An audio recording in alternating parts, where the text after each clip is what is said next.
vortex.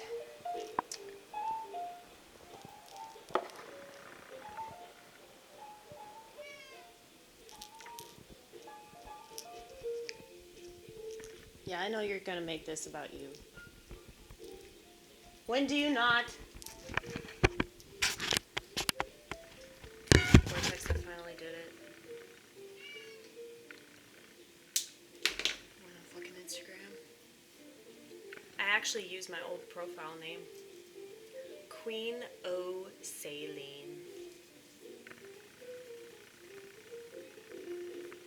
Quite literally.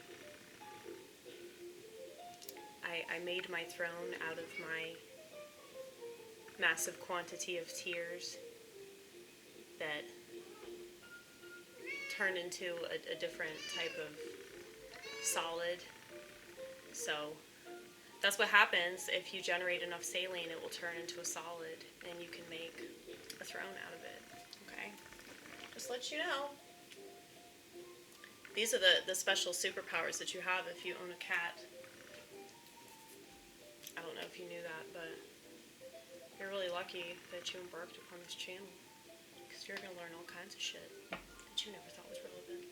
Okay? But yeah, I really don't want to be on Instagram. Like, just like, putting stuff up is fine because, like, I literally am just putting myself out there artistically. That's the only reason I'm doing it. But just like seeing other people's photos, it's just so depressing to me. I mean, that's why I hated Facebook. That's why I went back to chain smoking the last time I was on insta spam. But, yeah. I guess if it's a way to put my stuff out there without having to get too political. I mean, my art's already political enough, but I just really, really, really hate Twitter. And I see people on Instagram acting like they're on Twitter. I mean, I see people on YouTube and Rumble doing the same thing as well. But yeah, it seems like if you have self-control and you don't like drama and you don't want to get into an argument with some total stranger online, you know, it's possible to avoid these things. A lot of people that don't have self-control, and I believe it's because they don't want to have it. So, you know, they get all their little brain food from their government tracking device that's constantly listening to them and telling them stuff that they should buy in order to give them fake self-esteem, just like the fake self-esteem that they get from being on a website like Twitter. But, yeah, I think that this is the main reason why narcissism has completely hijacked the internet. Not just the internet, but I would say regular-ass communication.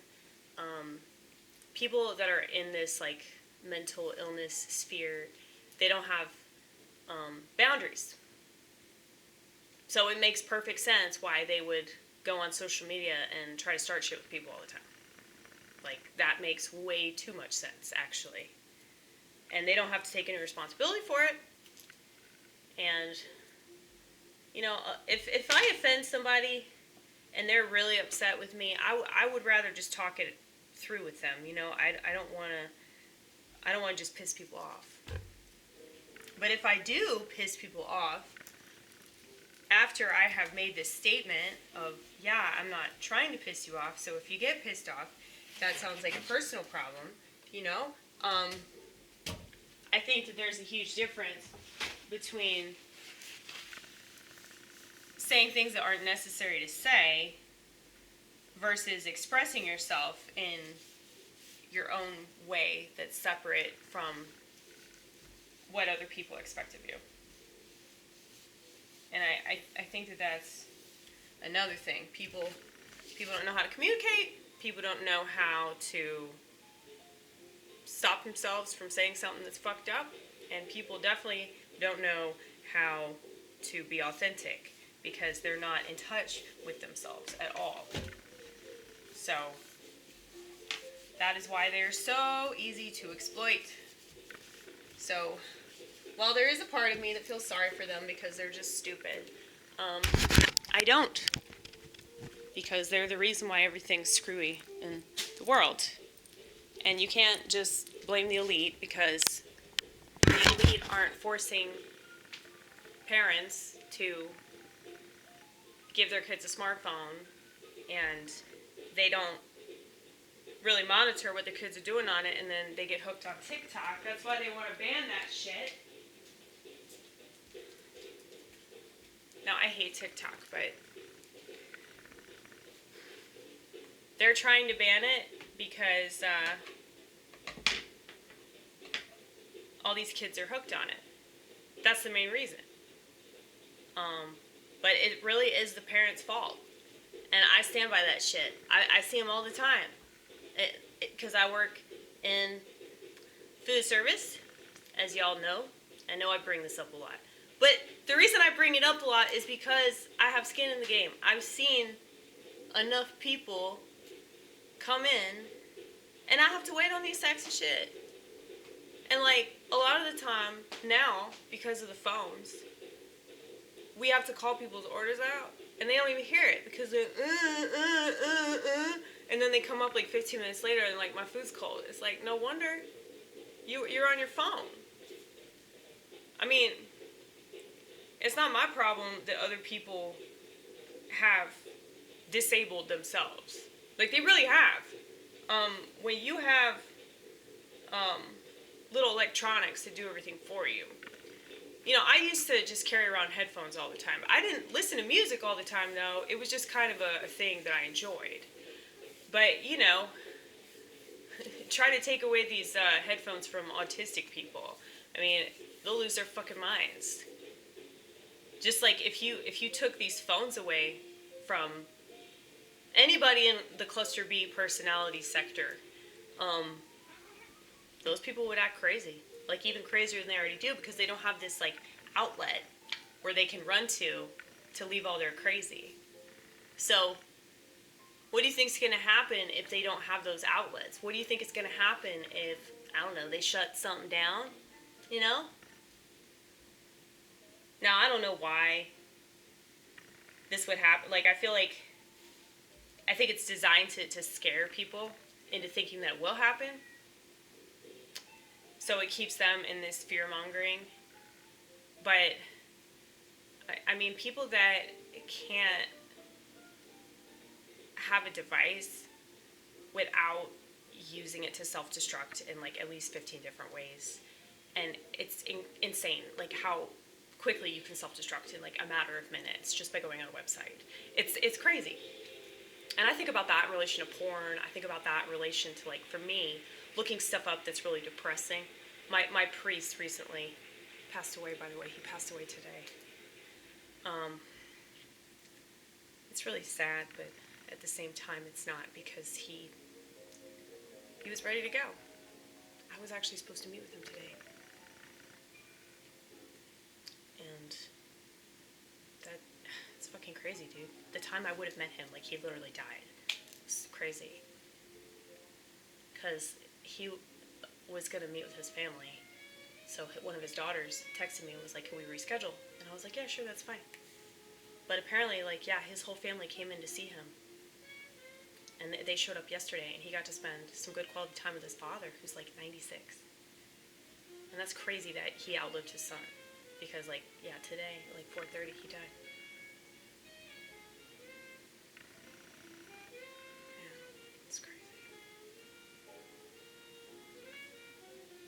Why did you bring him up? I don't remember. I think I was talking about something,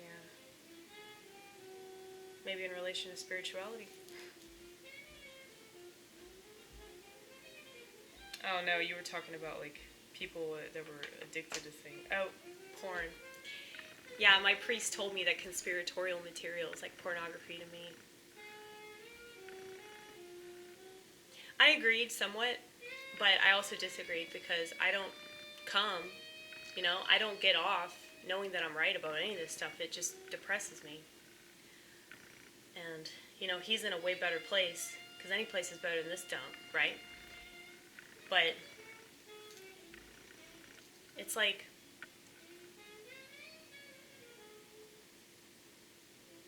I don't know why anybody would be patting themselves on the back because they're right about the CDC. I don't know why anybody would be patting themselves on the back because they're right about the presidents, or, oh, their country's bad, or their race is bad, or this other race is bad, or, like, gender is either really simple or really complicated. I think it's a little bit of both. I mean, it really is so easy for people that are crazy, but in ways that they don't even understand. Like, there's a huge difference between being crazy because you're insecure, so your insecurity makes you crazy, versus having a traumatic experience that shapes the way that you think and shapes the way that you feel about things. You know? Hey, come here, baby. Come here. I'm talking about trauma. Get over here.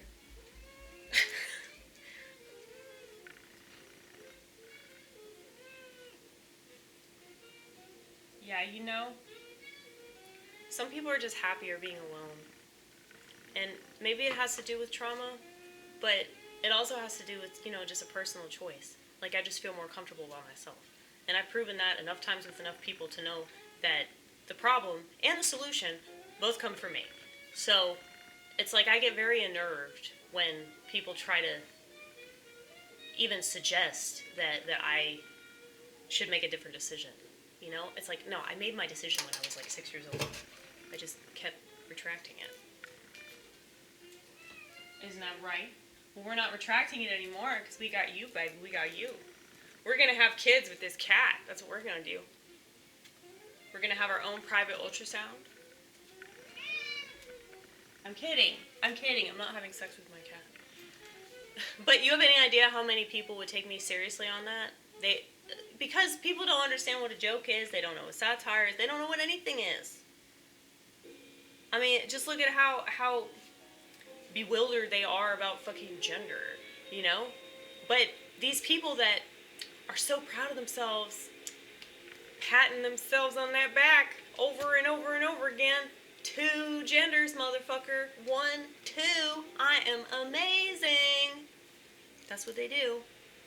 Anytime they know this fucking much, they want to act like they're so fucking special. But they're not, because they shop at Walmart. Okay? Anyway, you understand what I'm talking about. She's never been to Walmart, so she doesn't really know the horror show of this country.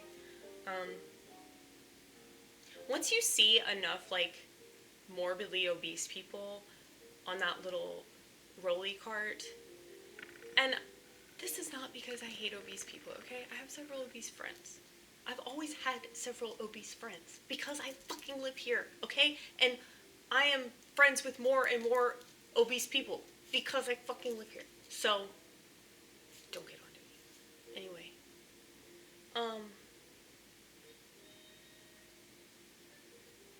Everything seems like it's a type of porn, Back to what my priest was saying about me. Even if I don't get off on it, it still is something that distracts me and is something that gets me going and going and going.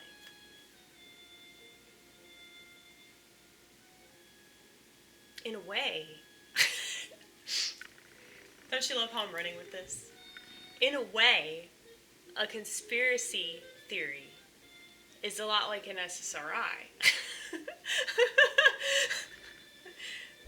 So it's like you still have all these negative thoughts and these terrible voices that are telling you to kill yourself, right?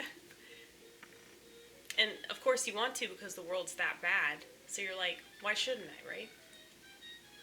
But much like an SSRI, that selective serotonin reuptake inhibitor, okay? A lot of people don't know that, especially people that take this medication, but that's the antidepressant. Well, on an SSRI, you can't come. It's really, really hard. I know, because I used to be a bad girl. I used to have premarital sex back when I wasn't a Christian.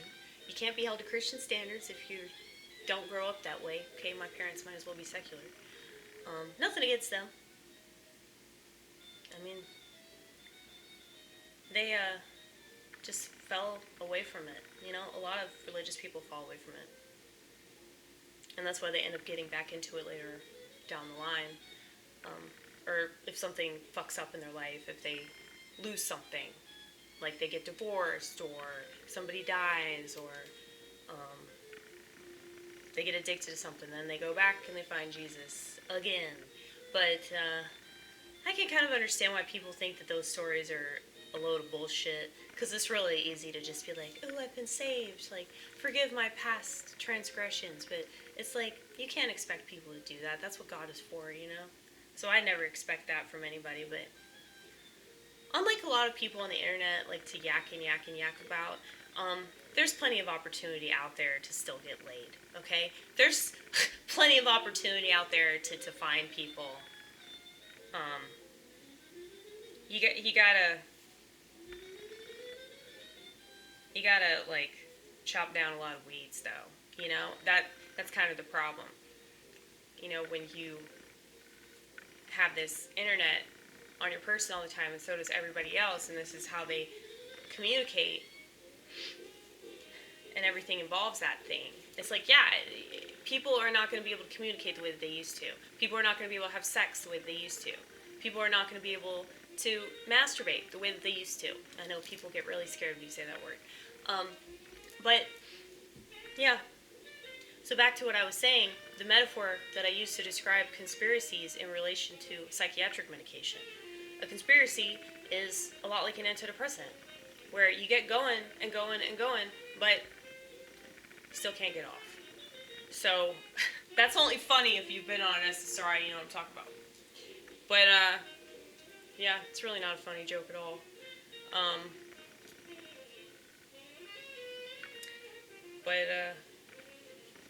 What was I talking about in relation to pornography? Pornography, yes. Everything's porn.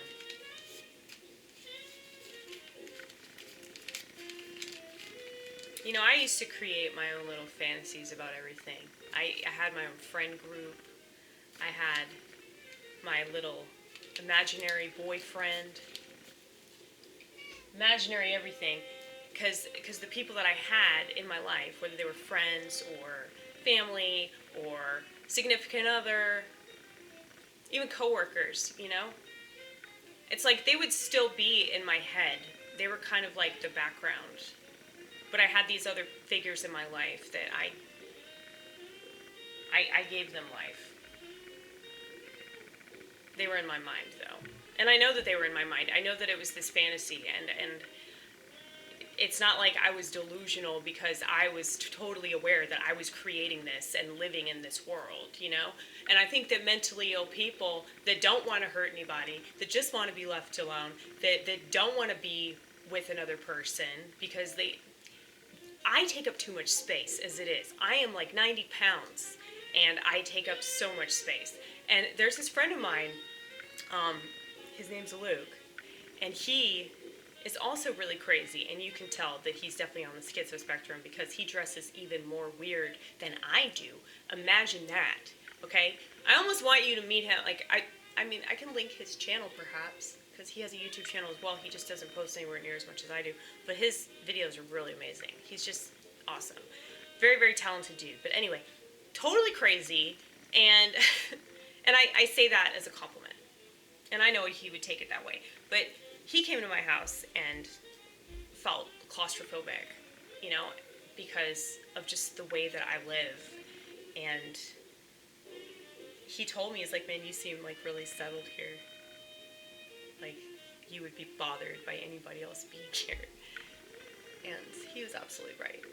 Because, like, I always want to offer people a place to stay. And, like, maybe if they need to crash for, like, a couple of days or something, I wouldn't mind that. But it's just, like, I'm the type of person, like, I have to be alone. Like, I lose my fucking mind if people don't leave me alone. And so, I really like being in the restaurant industry because I can just be in my own little world. And yeah, stupid shit happens all the time that's kind of funny and kind of lame. But it's still real shit, you know? It's like all these people on the internet are obsessed with, like, internet drama. And it's like, dude, there's this bitch that threw a cheeseburger at the wall. Okay, like that literally happened. So, it's like, there used to be way crazier shit that happened because I used to work there when it was 24 hours. And we would have to have the cops on standby every Saturday night. Because there was always a fight that would break out around 3 o'clock in the morning when all the bars let out. So, this is at a restaurant, okay? Fights will break out in the middle of this restaurant because that's what people do when they're bored in the South and they're fucking drunk. And honestly, I don't fucking blame them. So, I mean, it is kind of funny. I mean, lots of funny stories. But yeah, nobody wanted to call the cops, okay? So, obviously, it was a pretty